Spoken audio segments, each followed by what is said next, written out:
Cudjoe. He's been gracious enough to have us come here. Mr. Cudjoe, thank you so much. It's been a pleasure. Conversation. Pleasure. It's really good. It's my first time here with you since you moved. We are grateful. We are grateful you came. Yeah. Right. Yeah. Okay, so here we are talking about everything concerning our national life. But I'd like to start, first of all, I'm sure with think tanks like yours, people from time to time ask themselves, okay, so what do these think tanks even do? I'd like you to walk us through a day in the life of IMANI Africa, your office here. What do you do? And especially in an electoral year, it is crucial in our national life.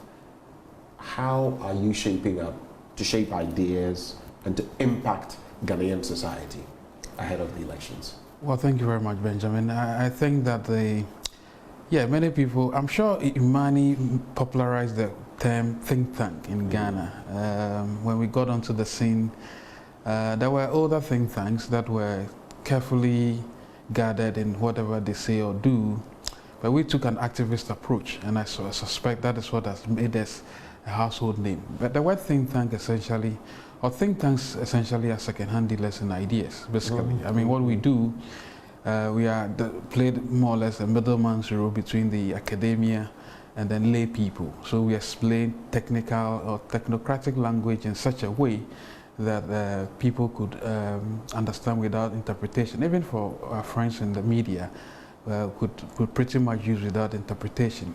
That's been the mores, or that's actually the mores of a proper think tank. Not to say that we don't generate original ideas. Of course, we do research as well. But over the last 2 decades, we'll be 20, we are actually 20 this year, by the way. Over the last 2 decades, we carved for ourselves a mission statement that essentially was to subject every and any government project, policy programs to the rigorous value for money, vested interest analysis, and sometimes, well, what you normally call cost-benefit analysis, and then publicize the results as much as possible for the consumption of many. In fact, we pride ourselves as saying that if you can't explain any government policy in a 1,000-word article, then you have no business being a think tank. And that's been what has been our hallmark from the days when we were publishing in the likes of the Wall Street Journal, the Daily Telegraphs of this world, and indeed almost all the major media in this world we've been on, by the way. Those have been our hallmark. So explaining technical language in such a way, explaining policy that makes it sexier for people to relate. And by the, politicians don't have enough time. So if you are telling them, if you want to impress them, give them a policy position, you don't have to come with, you can do all the 1,100-page policy paper, but they need just a quick read. Yeah. And that is proven, I mean, in our case, it's worked quite well. And that's what endeared us to the country when we came onto the scene, for which the term think tank has been quite popularized right now. Okay, so it's and you've done exactly that very succinctly. You've put together 20 years of work and how you've impacted Ghana. Right. But especially in an electoral year, you've seen many electoral cycles, presidential, parliamentary, and now we are at a crossroads again. What is going to be the output of IMANI Africa in a year like this? The MPP on the one hand is saying they want to break the 8, which has not happened before in our 4th Republican experience. The NDC wants to have a former president return as president, which has also not happened in our 4th Republican experience. And then there are some other stalwarts who also want to take up this position. But how is IMANI Africa going to help shape ideas in that regard? Well, we do not care about any of those scenarios at all. In fact, what we care about is what we started somewhere in the year 2008. Also at the time, the NPP wanted to break the 8. Don't forget, Kufuor was the flag bearer at the time. But 2008, we started something called the business plans of politicians or political parties. We asked the question, what are their business plans? We know that countries are not run like the corporate entities, but the notion that a politician will use your money in order to prosecute an agenda actually means that you must have a say in whatever he does with your money. People can say that the famous issue around the tragedy of the commons, that what belongs to you tend to take care of, but what belongs to everybody tends to fall into disrepair. We thought we could turn that on its head and say that, look, every cedi, every dollar counts, especially if the politician is negotiating on your behalf, borrowing money or raising revenue in the country. Yeah. So what business plans do they have? And essentially what it meant was that we wanted to quantify the promises that they were making. Give us an invoice, give us what I call a pro forma invoice of the things you want to do, the shopping list you want to have, and then use a scale of preference and decide that if you're not going to get the resources that you needed, what was the next line of thing you wanted to prosecute or do, right? That's the mandate we elected or we imposed on ourselves way back in 2008.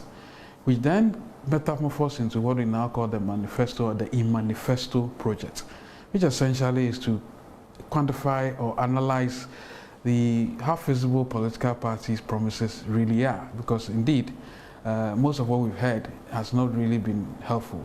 Many people tend to forget that in the course of this constitutional dispensation, it was only Dan Lathy, may he so rest in peace, who happens to have been the only presidential candidate who had a semblance of accounting of how much money he wanted to raise to prosecute his government in the 4-year term, right? At the time, he said he was going to mobilize resources to the tune of $840 billion, which meant that if he had a successful tenure of 4 years, that was going to be $7.2 trillion US, which was going to rival the UK's UK's GDP at the time, so that Ghana would have become the 7th largest economy in the world. Never mind how he was going to raise it or whatever he was going to use the money for, but he had a sense of accounting. Since then, we haven't seen.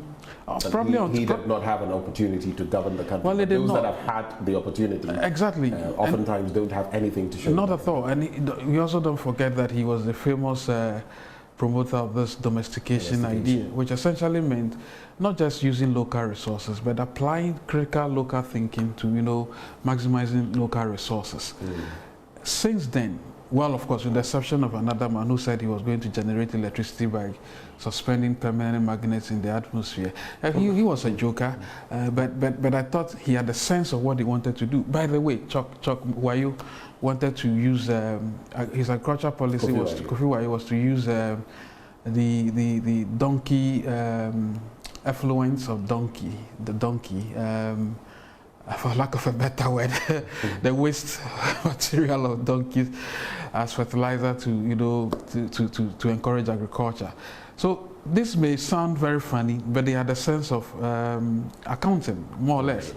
Since then, we've never really had. What we had was a festival of spinning, high-octane spin, and a lot of complete nonsense passing off as manifesto promises. Has that changed? Well, it changed, and that's where we came in. That's how we came in. You remember, 2016 was the watershed moment, really, when we decided that we're going to up our ante in terms of the quantification of promises. We did not wait for the politicians to actually come give us a document, because they never really are ready until about a few months of the elections, probably 2 months. That's when they collect this wish list into a booklet they call manifestos, and then hand them down and say they've checked the box.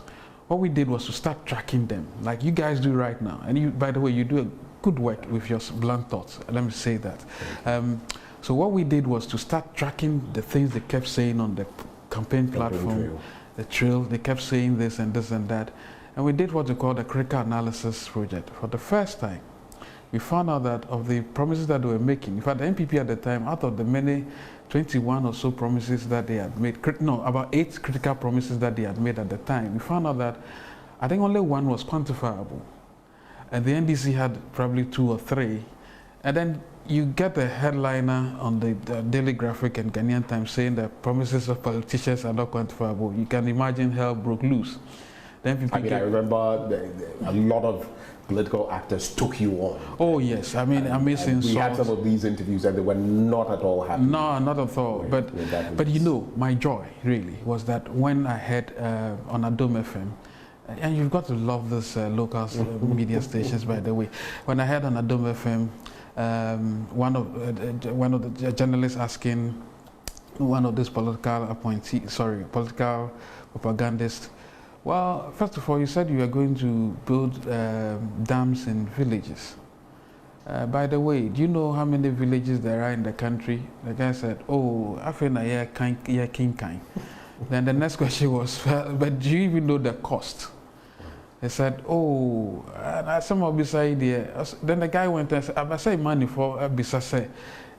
I mean, where are you going to put all this dams? How many are they? I felt elated because I felt that our work was done, right? So that's how we came onto the scene of this manifesto thing that we now call more or less like a barometer for legitimacy of promises.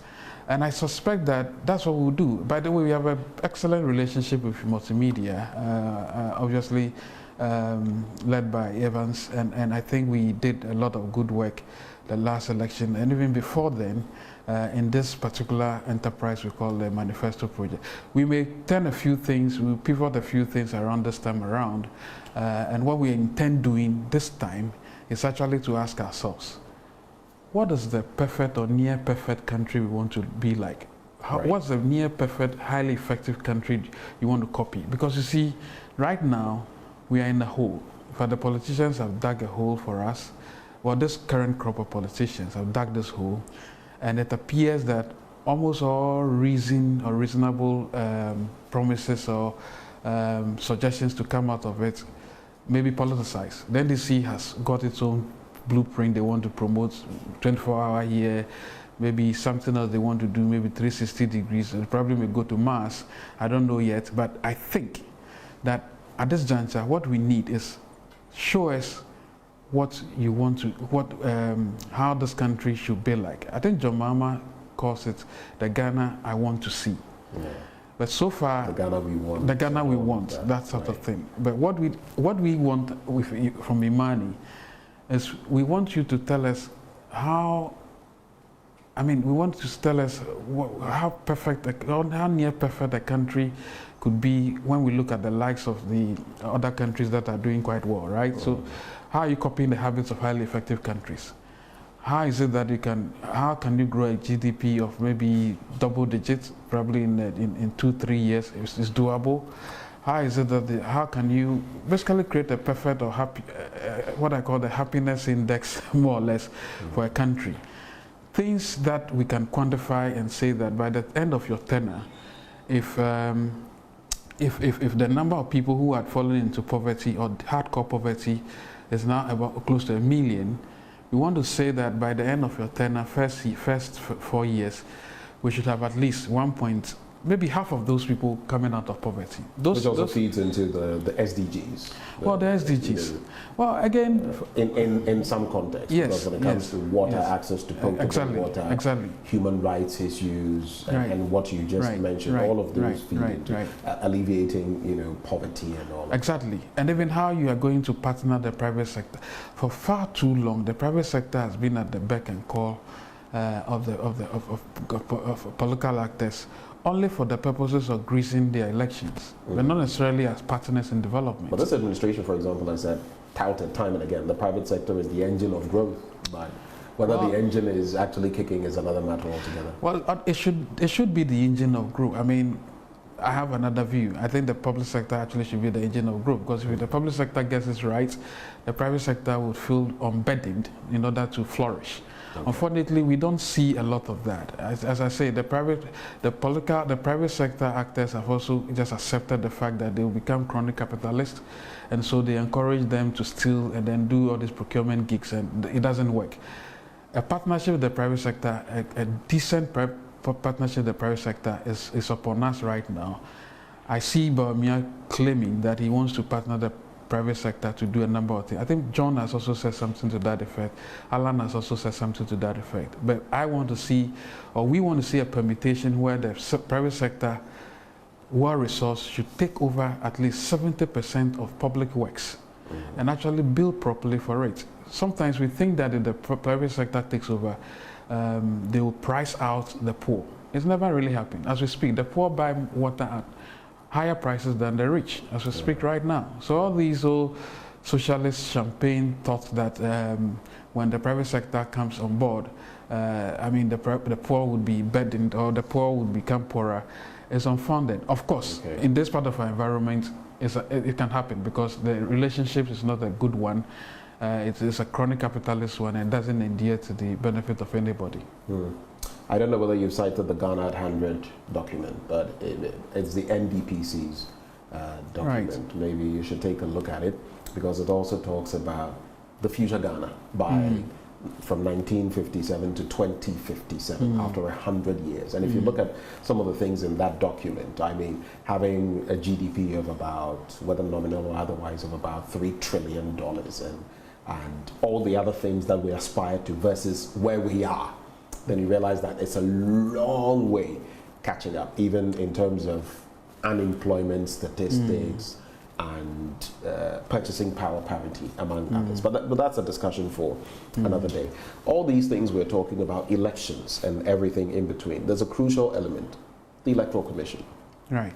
And some people have railed against the Electoral Commission, others have lauded the Electoral Commission. But from where you sit, with what this crop of electoral commissioners, including the head, Jim Mensah, have done, how do you assess them? And there are topical issues. The use of indelible ink being scrapped or taken off.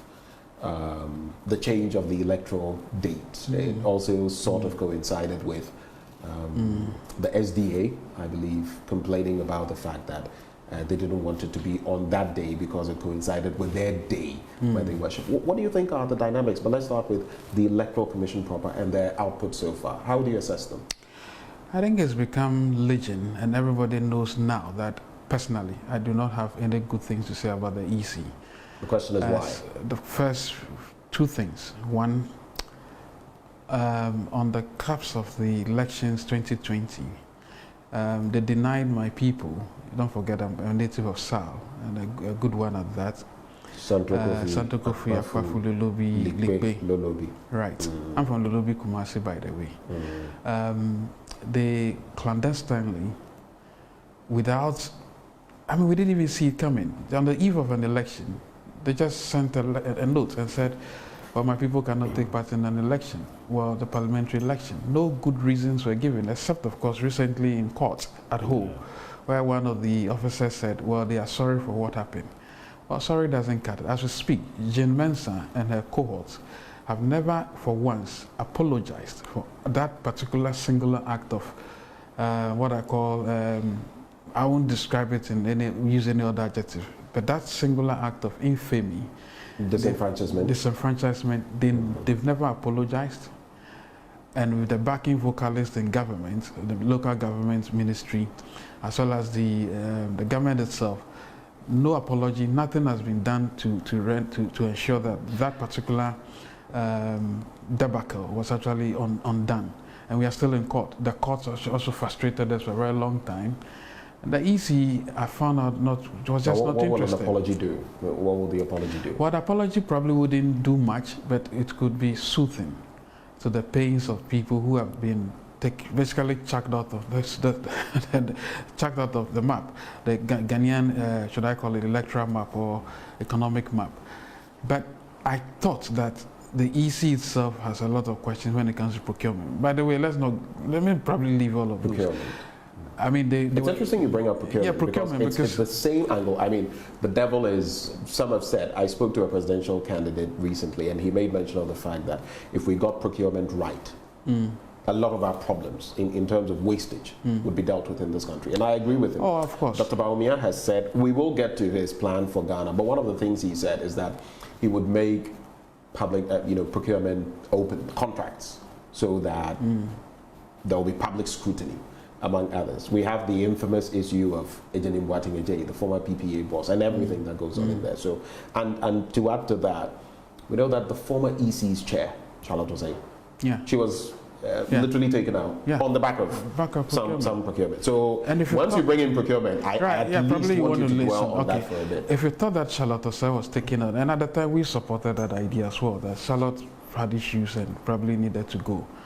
But if I look at the sins Charlotte was said to have committed against the sins Jean had committed when it comes to procurement, it's like day and night, really. I mean, to think that they threw perfectly working biometric machines away in 2020 to procure new ones, and did so with under very crooked procurement procedures, was quite shocking, astonishing. So we could have saved close to $150 million without having to buy new procurement materials at all.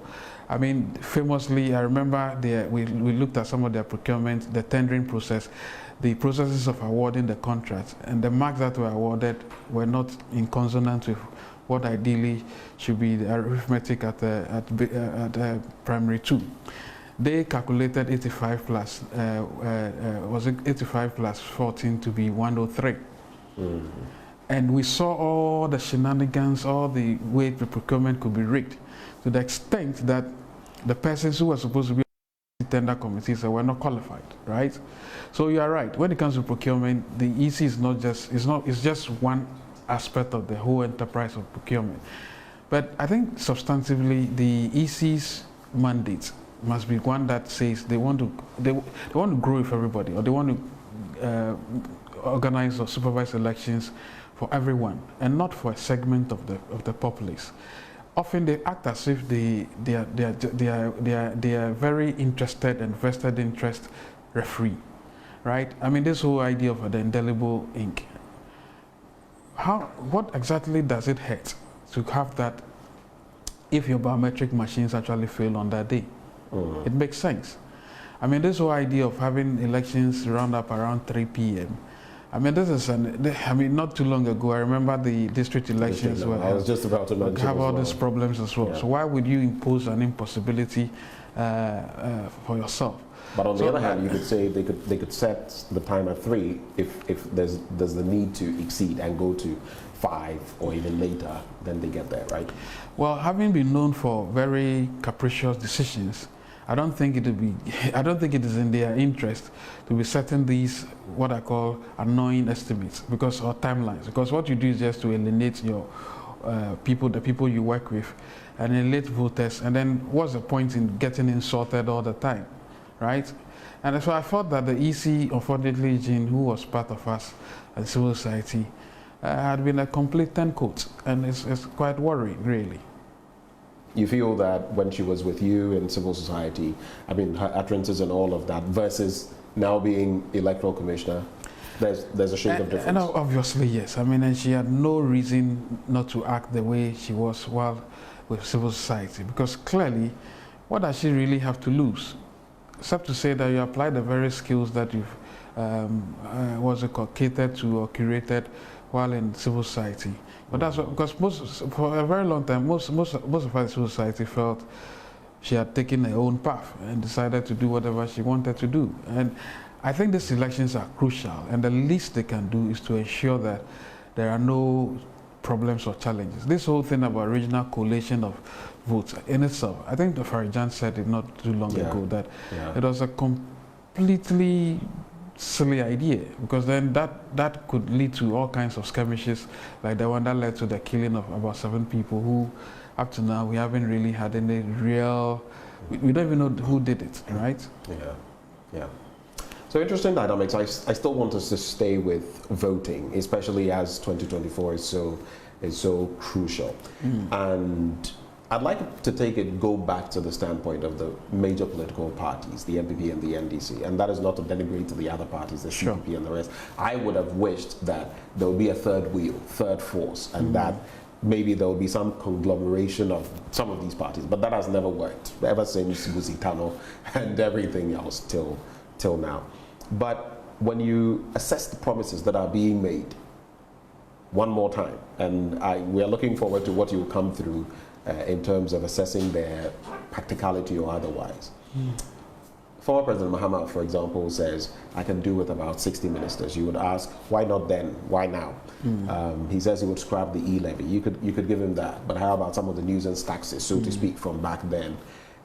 He's even been speaking about our power situation and everything in between. Of course, he did something about that, but that also left a bit of a mess in terms of our debt and all of that. He's proposed a 24-hour economy.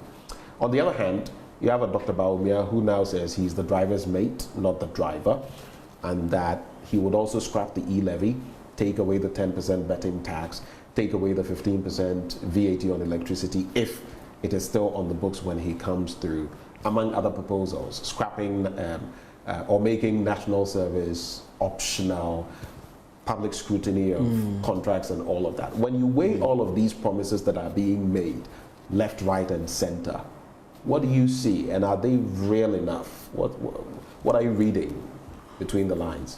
Well, politicians will never stop making promises. I think as close as we should be to reality is that whatever promises they are making now must reflect going forward how we unburden or unshackle ourselves from the current economic challenges that we have. Because as we speak, up until 2028, I do not see how we are going to come out of the current hole if the structure of the economy remains the way it is, which means that anybody who wants to really drive this country's economy must be doing so on the back of enterprise flourishing, basically ensuring that enterprises are allowed, given some breathing space to flourish.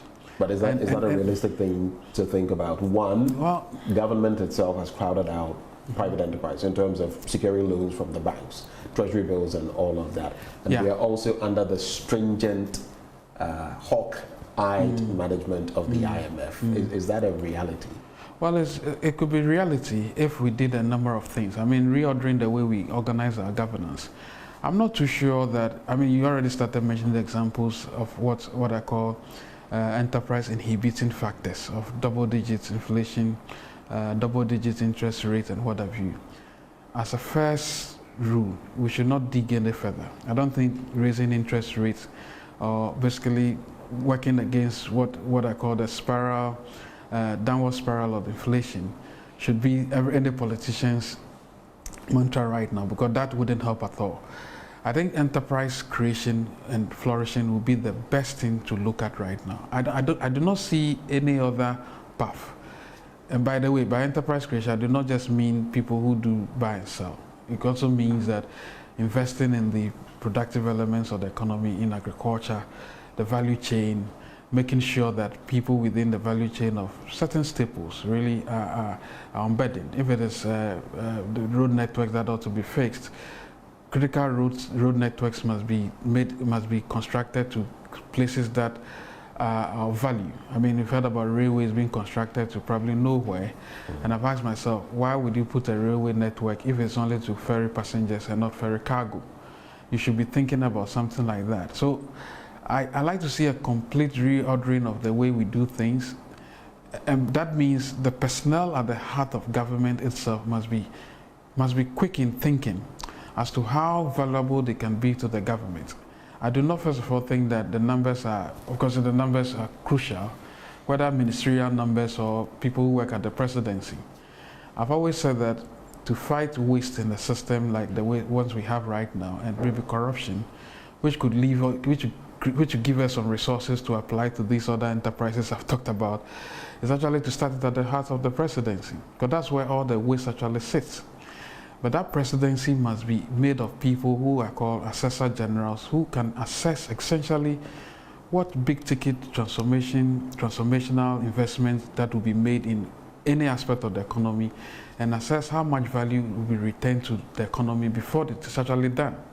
So if it is enterprise creation or enterprise flourishing you want to promote, ask yourself, if I reduce taxes for businesses whose annual threshold are about, let's say, 100,000 Ghana cedis or 200,000 Ghana cedis, how am I moving the needle a little bit higher in a way that I think employment could be generated, as well as taxes will be paid for the states to run. I mean, those are the ways I think that we should see development. Right. So the promises are fine, but they all have to hang together in such a way that you ask yourself, what do I gain by giving off a bit of the tax breaks or tax reliefs to certain persons or certain categories of businesses in order to promote their well-being? How does the economy benefit? How do I ensure that I don't put too much money in Ghana? What do you call it? Is it Ghana Enterprise Agency or the other one, which is youth-led as well? there's the Ghana Enterprise Agency, and then there's the, I've just forgotten the other name. But how, even if you want to invest in such things, how do you do it in such a way that at the end of the day the economy benefits? So promises galore, but if they all do not point to moving the needle in such a way that the economy, we can realistically calculate how much value be added to the economy, all these promises will come to naught really. And I think that so far the whole conversation about partnering the private sector, for me, to unburden the public sector when it comes to critical infrastructure like roads, bridges, even hospitals and schools, could be useful, because once you do that, it frees up a lot of resources that the state would rather not burden the ordinary citizen to undertake. If you can do that alone, you are fine. By the way, the other things you should be thinking about: water, electricity, transportation, and maybe health. If we can find a way of fixing these things, and probably a $2 billion investment into each of these sectors, if you can raise $10–12 billion, you can actually begin to halve the problems of this country and probably help grow the economy in such a way that by 2028, you'd have probably half our problems. And these things you're speaking of are so crucial. They are the core, at the heart of everything we do. In fact, interestingly, when we started this conversation, you had to talk about your solar system and getting it on, because of the fear that maybe at some point during this very interview the lights could go off, would have to stall. That's true. So that's the reality that businesses have to deal with on a daily basis. But going back briefly to the bit about taxes, talk is cheap. And I've said that to these politicians time and again. Talk is cheap. Today I was telling them that you can say all these things, but come to power and do it, and let's see. Now you look at what both people have said, Mahama and Bawumia, about taxes. We'll scrap the e-levy. If you take Dr. Bawumia, for example, and all the taxes he says he will scrap, you are considering about 5.9 billion Ghana cedis under an IMF program. The question is, where is he going to get the money to fill the gap, to plug the gap? So, and I've heard Samuel Cudjoe recently on my show told me that they would actually present a private member's bill in Parliament to push the Vice President to actually come through on that promise, to go ahead. I mean, since you are projecting it, why not do it now? You get it. Is that something that you think is practical and is the way to go to maybe show commitment? I think beyond that, really. I mean, I see people being very skeptical about politicians and their promises. And I think I've heard the Guta president even suggest that he needs a social contract with Bawumia, for instance, who has now asked that certain taxes will be taken off. He needs a social contract, some sort of a grand ceremony. Right? Yeah, that was signed off. Yeah, it was being said. And not just him. He says all these leaders who are coming. So whichever one of you comes, will hold you to. So this time, no Antoine, no swearing, nothing. Just come and sign ceremony. Everybody is captured. You swear that you don't have to swear. You only sign and say, "I'll make sure that I introduce flat taxes." By the way, I think we need an optimal tax regime. And by that, what do I mean? Essentially, what are the things government ought to do? We need to come to that conclusion or realization and ask ourselves, what do we really want our governments to do for us? Do we want our government to do free SHS and then create what I call refugee status in most of our campuses? Is that what we want? Or we want a partnership with parents, so that parents can pay a bit of it? What exactly do we want our governments to do? Do we want our government to keep on building hospitals or build roads without tolling them? Or the private sector should do that? Once we answer this question properly, even prisons could be built by the private sector and probably managed better. I would certainly, if prisons were said to be sold today, I'll look for money to buy. And I'll give people wonderful experiences as prisoners. I'm sure they will love to, but you don't have to commit crimes. You don't create a system where people are actually eager to go to prison. Yes, but you see, you don't have to commit certain crimes to come into my prison, by the way. But just to say that, what are things do we want governments to undertake? Once we know that, then we can say, I want to raise X amount of money to prosecute my development agenda. You just mentioned 5.something billion. Question is, I see this whole conversation about taxation, we can reduce it to this flat tax revolution. I'm a huge supporter of the flat tax revolution, by the way. I was on a panel with the former Estonian Prime Minister when we spoke about it. There's been a lot of talk about Estonia. And I remember those times, yes, we were discussing how countries could build bulwarks against poverty and all of that. And I remember very well when Matla, his name was, mentioned that this is what he did for his country at the time. This flat tax thing cures so many other things. So VAT, input, output nonsense gets stopped. You actually graduate the tax, the flat tax. So you do it 3%. And even this flat tax thing goes back, way back in Ghana, to my conversations with the late Finance Minister Barredo. We're traveling to his village somewhere, I've forgotten what year it was, I think 2000, and I remember the year. I was then chaperoning Garfield High School, a technology school based out of Seattle. We're building computer labs in the country. So when he was Education Minister, we were traveling to most of these centers, technical institutes, to go and see and establish computer labs. And then we saw women who were selling oranges, and we stopped and basically wanted to buy and started asking them questions.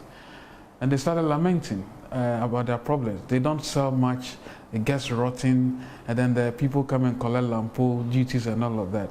So when we got into the car later, we got talking, and I said, well, you know, these people could be helped by, first of all, the tax or the tolls have to be determinate. They should be, people should know that this is the amount it is. It's not wavy, you don't change it all the time. It should be graduated.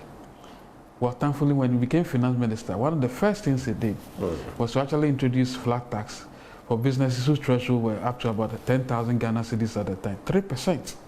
So it's not new. What Boamia is suggesting could be done and could help unburden us from all this VAT nonsense, which gets all these VAT collectors go and have arrangements with entrepreneurs and pocket some of the money. We don't need that. And you know now, you're literally paying about 20% on, I mean, you're purchasing something close to 200 cedis and you are spending about 40 cedis in taxes. Did you say 40 cedis? About 60 cedis? Well, really? it maybe depends on where crazy. you are, but it's mind-boggling. Yeah. You make a purchase and you look at the tax component, and we are even asking why we're still paying a COVID-19 levy. But you ask yourself, how much of that does the government really need? If the government can stop doing very stupid things, like obviously giving off freebies to people who do not need it. Tax waivers, among others. Well, look, can you imagine this administration in its dying days is giving 12.5 billion cedis,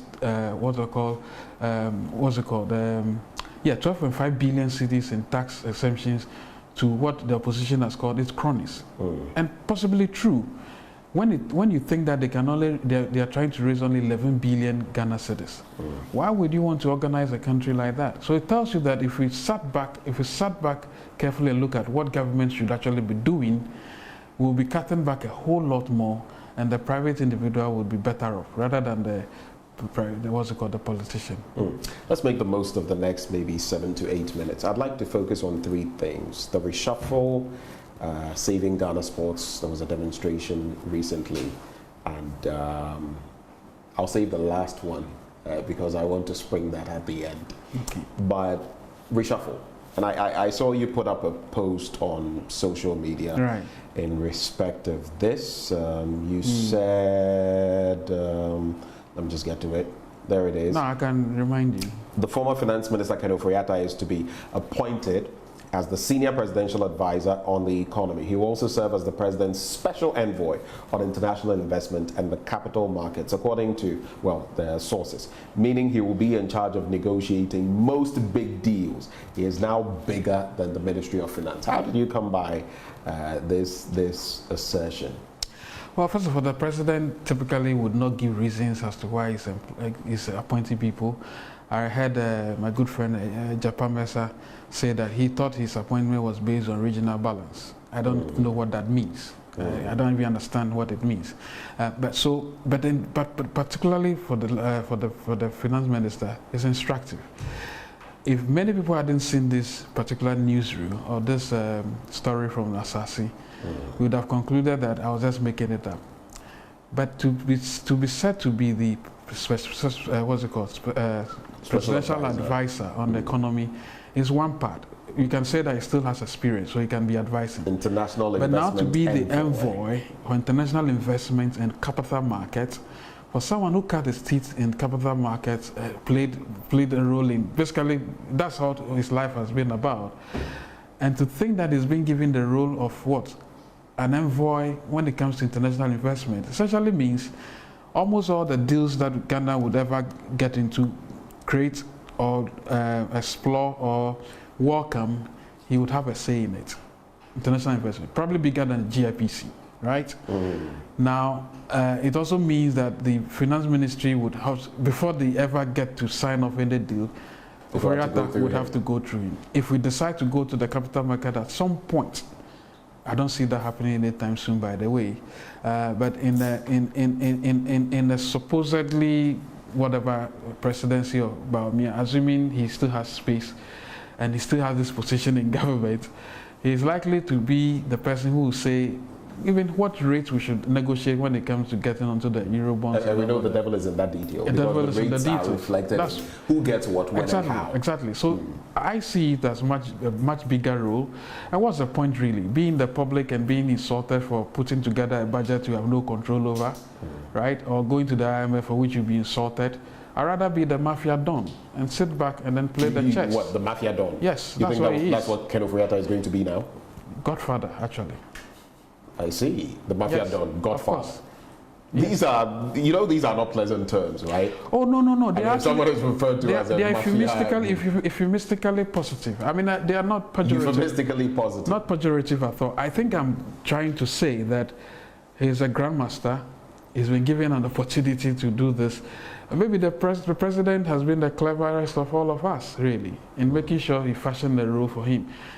A part of me feels Oforiatta still has something useful for this country, and it appears that at this juncture the president finds him very good when it comes to raising international capital, for which he will make him an envoy for international investment, and most important, capital markets.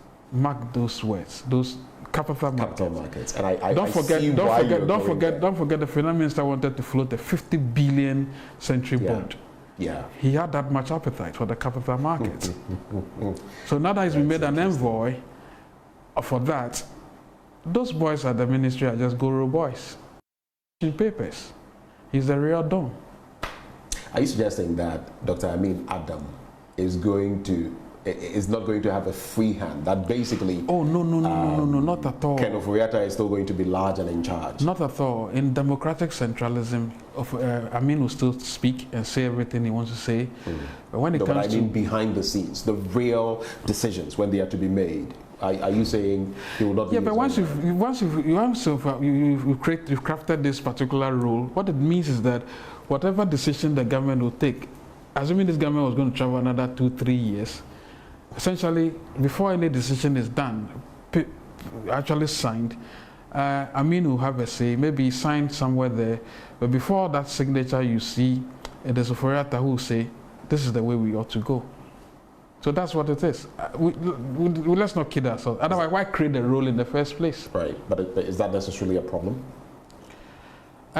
Maybe not, but I'm just giving information and saying that once you say someone is actually gone, he's really not gone, and this time he's rather much more influential than you thought he was not going to be. Let's quickly focus, just briefly, on some of the other appointments. Are you enthused by any? Dr. Cudjoe, former Deputy Health Minister, now he's going to be the substantive, the Deputy Information Minister. At least that's refreshing. Well, a female is now going to take over from Cudjoe Ponkrumah, who's moving to another ministry, I believe works on housing. You have Henry Quartey now becoming the Interior Minister designate.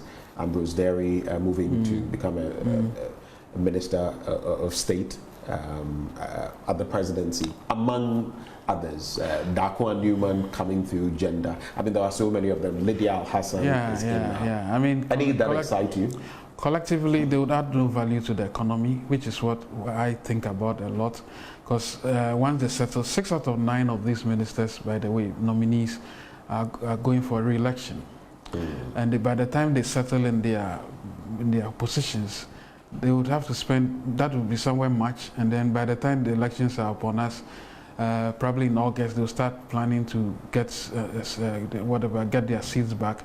They have just 4 or 5 months in the row. What value would have been added, right? But as individuals, a few of them obviously are quite stellar. I mean, Okoboy, having been a deputy director of what's it called, Health and Chebi somewhere, came to Kolebu, NHI, and he was being a deputy minister of health before. Minister.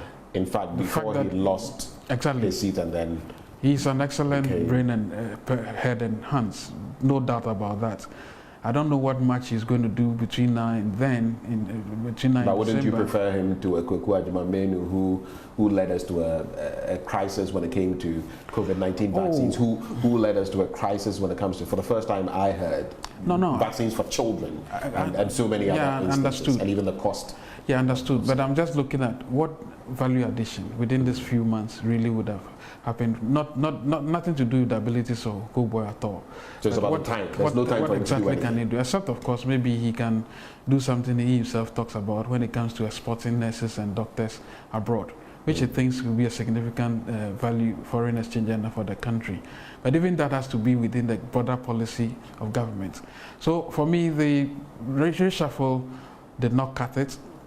The part of the reshuffle that I thought should have happened was a realignment of measures, a cutback of the ministries. By the way, people suggest if the president had done that, then Bawumia would have nothing really to be promising people, because the president would have started doing it anyway. Right. Which makes me think that Bawumia now has to tell us exactly how his 50-member ministerial whatever portfolio would look like. Okay. Because that is useful, including John Mahama, who says 60. Yes. Benjamin, please, let's elect upon ourselves to start asking questions. The caliber of persons these two gentlemen and even the Alan camp would actually deploy. Alan claims that his budget for 2025 is already ready. Right. I'd like to see it. Right. But it tells me that he's probably serious. I'd like to know the personnel. Because one of the things we should never lose sight of is the fact that the people, the caliber of persons, maybe they will not come from Mars, but we need to know who they are right now before we even begin to start, before we even start the elections. Because if we don't know that, we don't want surprises. We don't want the president who will say, for me, I don't want to be disturbed, and so I'm going to appoint minions and all of that. I want to see action. I want to see real persons who we can start asking questions as to what they are adding to the economy. Not just because there's an euphoria that, well, somebody will be kicked out, somebody else will come. No. Otherwise, we'll come back to the same position we are currently in, and it will not help us. So the final bit of the conversation, 2 quick points, maybe in 2 minutes if you can manage it. One, save Ghana sports, save Ghana football, and by extension Ghana sports. For me, for the life of me, I can't understand why we're not pumping more into other sports and essentially also into women. Look at the Black Queens and the princesses and what they attain or achieve for Ghana, even at the club level, Hazakes ladies among others, and look at the men and what they get. Yet we keep pumping more money in there, and the question is why? Who gets what? And why are they doing this? So that's one. I'm sure you're a lover of sports. The second, just so you can lump them together, Kofi Bento, your colleague, has been saying some things lately. I heard him on Newsfile, and it appeared he was in some hot waters at a point. I've seen what you've put out there, but how do you feel? He's a member of your team, and he's lending ample support to one candidate, Dr. Bawumia. Okay, so on the sports, I think when I heard that the Stars were going to camp in South Africa initially, when the tournament was next door, I asked myself, have we learned lessons at all? What's the point? People are coming all over to acclimatize themselves from up north and south, closer to the tournament. And so they listened to the public and they decided to come somewhere. I forgot where they come, but it was in Ghana, right? Then I heard the next thing, they spent $3 million in preparation. Yeah, recently, that's what we've been told. The AFCON prices are $7 million, right?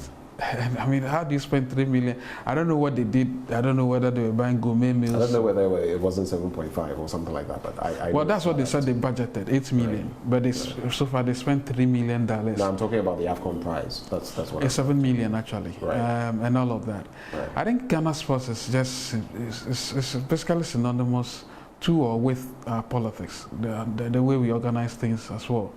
I was a bit. Is Ghana sports corrupt? You know, frankly, I can't tell. I haven't caught anybody in the act. I feel a few people at the GFA are persons I know who are professionals. The vice president of the GFA, for instance, as I understand and know, is an astute professional when it comes to. And I thought that once they had him in there, he probably was going to help reorganize the whole thing. It appears he's been not necessarily in him, but I suspect he's been powered by the demons, as always, where they are always there, and all of that. Demons, eh? Yeah, I mean, it wasn't about me. I would describe corruption as demons. Yeah, so it's unfortunate. But, well, on Kofi Bentil, I like to say that, you know, in the spirit of what I call, don't forget we are libertarians as well. I mean, libertarian thoughts. I'll defend you for saying anything you want to say about me, as long as you don't take a cutlass to cut my head or whatever hurts me. I have every liberty to do that. And I think that the challenge for many people is that because he's within an environment or within an establishment that espouses independence, political thoughts, and indeed non-partisan nature, then obviously coming out the way he did was problematic. And I think I can't fault anybody who thinks that way. Having said that, I think also that people must be allowed to express their convictions as long as they do not override that of the organization. I say certain things as well. I mean, Bright Simmons writes about a lot of things. I say things, sometimes people feel that what I'm saying inures to the benefit of party one X party, or party Y, right. or party X or party Y. But of course, I probably haven't expressed it in the strongest terms as Kofi Bentil did. And those were pretty strong terms, really, that he expressed. I think people were worried that some of the things he said were things that, as an organization, we had actually talked about, like the Russian-Ukraine thing and all of that. Those obviously were not things that people were happy about. But so this is not stained IMANI Africa in any way? Oh, well, it's not I think temporarily people would be worried. Political. I doubt. I think people should look for our work. If you see what we write and the things we do, it's always accompanied with probably data. I mean, otherwise, if you are passing off comments and all of that, anybody can pass comments. But when it comes to the real politics, the real work, I'll say, look at what we put on paper. Right. Well, it's been interesting, hasn't it? But time flies, and whatever has a beginning has an end. Must have an end. It's been refreshing catching up with you here, and of course coming to your wonderful premises here in Cudjoe. We're grateful for your time, Franklin Cudjoe. My pleasure. And, we wish you the best. Thank you. As you work in this crucial year. Yes, we'll be partnering, so don't worry at all. Right, right. Sure. This has been our interaction with Franklin Cudjoe. He is founding president of IMANI Africa, and we've been talking about Ghana, our Ghana. Thank you for watching.